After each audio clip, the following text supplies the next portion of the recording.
উপদেশ বিৰতিৰ পাছত 17 সংখ্যক গণৰাজ্য দিৱসত অসমলৈ আহিল চিৰ আকাংক্ষিত সুখবৰটো দেশৰ সৰ্বোচ্চ অসামৰিক সন্মান ভাৰত ৰত্নৰে বিভূষিত হ'ল সুধাকণ্ঠ ডক্টৰ ভূপেন হাজৰিকা উদ্ধৱ ভৰালী আৰু ডক্টৰ ইলিয়াছ আলীলৈ আগবঢ়োৱা হৈছে পদ্মশ্ৰী সন্মান সহানুভূতিৰে ভাবিব কোনে নকোৱা সমনীয়া মানুহে মানুহৰ বাবে আশা আৰু উদ্দীপনাৰ এটা খবৰ সুধাকণ্ঠ বিভূষিত হ'ল ভাৰত ৰত্ন সন্মানেৰে অসম সন্তান ডক্টৰ ইলিয়াছ আলী উদ্ধৱ ভৰালীলৈ পদ্মশ্ৰী কাহানী বাই পাবলগীয়া বহু আকাংক্ষিত খবৰটো পালে স্বাভিমানী অসমীয়াই দেশৰ অসামৰিক সৰ্বোচ্চ সন্মান ভাৰত ৰত্নৰে বিভূষিত হ'ল সুধাকণ্ঠ ডক্টৰ ভূপেন হাজৰিকা অসমীয়াৰ আৱেগ অসমীয়াৰ তেজত শিপাই থকা ভূপেন হাজৰিকালৈ এই সন্মান আগবঢ়োৱাক লৈ প্ৰধানমন্ত্ৰী নৰেন্দ্ৰ মোদীক কৃতজ্ঞতা মুখ্যমন্ত্ৰী সৰ্বানন্দ সোণোৱালৰ মই ভাৰত চৰকাৰলৈ বিশেষকৈ মাননীয় প্ৰধানমন্ত্ৰী নৰেন্দ্ৰ মোদী ডাঙৰীয়ালৈ অসমৰ ৰাইজৰ হৈ গভীৰ কৃতজ্ঞতা জ্ঞাপন কৰিছোঁ এইটো সাধাৰণ বতৰা নহয় বহুদিনীয়া অসমীয়া ৰাইজৰ সপোন আছে আৰু দেশৰ সৰ্বোচ্চ অসামৰিক সন্মান ভাৰত ৰত্ন মৰণোত্তৰভাৱে ভূপেন দাক প্ৰদান কৰাৰ বাবে আজি আমি সকলোৱে গৌৰৱান্বিত হৈছোঁ জীয়াই থাকোঁতেই পাবলগীয়া এই সন্মান মৰণোত্তৰভাৱেহে লাভ কৰিলে সুধাকণ্ঠই অসমী আইৰ সুযোগ্য সন্তান গোপীনাথ বৰদলৈৰ পিছত ভাৰত ৰত্ন লাভ কৰা দ্বিতীয়জন অসমীয়া ডক্টৰ ভূপেন হাজৰিকা স্বাভাৱিকতেই এই খবৰক লৈ উৎফুল্লিত সুধাকণ্ঠৰ পৰিয়াল খুবেই আনন্দিত খুব সুখী কিন্তু যদিওবা পলম হ'ল এনেকুৱা ভাৱ হৈছিলে যে ভূপেনদা আজি এই মুহূৰ্তত সেইটো ভাৱ আৰু বেছিকৈ হৈছে যে আজি জীয়াই থাকিলে ভূপেনদাৰ ৰিয়াকশ্যনটো কি হ'লহেঁতেন সেইটো চাবলৈ যদি সৌভাগ্য হ'ল হয় আমাৰ অসমবাসীৰ তে আৰু বেছি ভাল লাগিলহেঁতেন আমি আনন্দিত হৈছোঁ অসমৰ ৰাইজৰ লগত এইটো গোটেই দল সংগঠন ব্যক্তি বহু অনুষ্ঠান প্ৰতিষ্ঠান গোটেই অসমত আজি ইমান দিন ভূপেনদা জীৱিত থকাৰ পৰাই দাবী কৰি আহিছিলে গতিকে সেই দাবীটো আজি পূৰণ হ'ল বহু আকাংক্ষিত এই খবৰক আদৰণি আছুৰ উপদেষ্টা ডক্টৰ সমুজ্জ্বল কুমাৰ ভট্টাচাৰ্যৰ ভূপেনদা অসমৰ আত্মা আৰু অসমৰ আত্মা ভূপেনদাক পলমকে হ'লেও ভাৰত ৰত্ন দিছে এতিয়া দিল্লীয়ে পলম নকৰাকৈ জাতিধ্বংসী বিলখনো বাতিল কৰিব লাগে দিল্লীয়ে ভূপেনদাৰ প্ৰতি সন্মান জনাই এই বিল বাতিল কৰা উচিত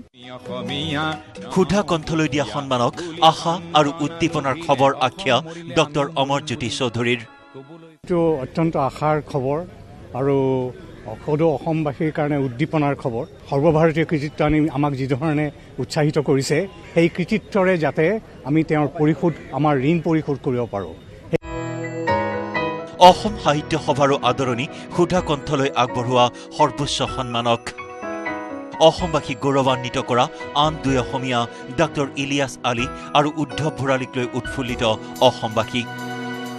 পদ্মশ্ৰী সন্মানেৰে বিভূষিত এই দুই অসমীয়াই ক'লে এতিয়াৰে পৰা দুগুণ উৎসাহেৰে কৰি যাব সমাজ হিতৈষী কাম এই সন্মান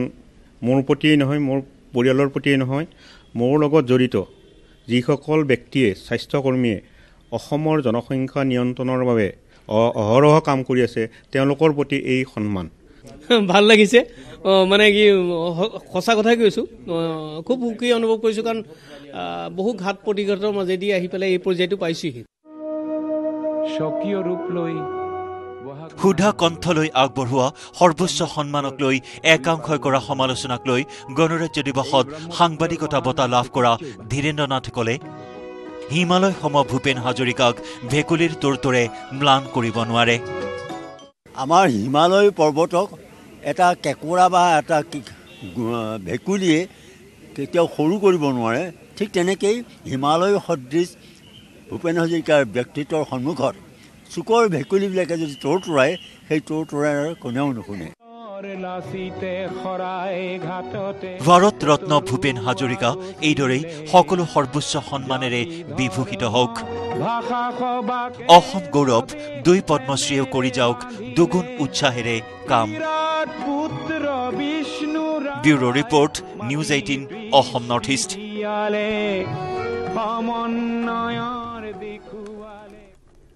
আৰু ক্ষুধাকণ্ঠ ডক্টৰ ভূপেন হাজৰিকাক ভাৰত ৰত্নৰে বিভূষিত কৰাক লৈ আনন্দিত ভাতৃ নিপেন হাজৰিকা। জীৱিত কালত ভূপেন দাক দেশৰ সৰ্বোচ্চ সন্মান প্ৰদান কৰিলে অত্যন্ত সুখী হলোহেঁতেন বুলিও মন্তব্য কৰিলে ভাতৃগৰাকীয়ে। আনন্দ পাইছোঁ, খুব আনন্দিত আৰু গৌৰৱ অনুভৱ কৰিছোঁ। ভূপেন দাৰ লক্ষ্মীনাথ বেজবৰুৱাৰ, ৰূপকোঁৱৰ জ্যোতিপ্ৰসাদ আগৰৱালা, বিষ্ণুপ্ৰসাদ ৰাভা, নটসূৰ্য ফণী শৰ্মা, হিমাংশু বিশ্বাসীৰ লগত থাকি তেওঁলোকৰ আদৰ্শ, তেওঁলোকৰ যিবিলাক সৃষ্টি আছিলে সেইখিনি আহৰণ কৰি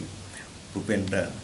নিজস্ব প্ৰতিভাৰে নিজৰ গুণেৰে যিখিনি আগবাঢ়ি গৈ পেলাই আজি ভূপেন দা হৈছে ভাৰত চৰকাৰে মৰণোত্তৰভাৱে ভাৰত ৰত্ন উপাধি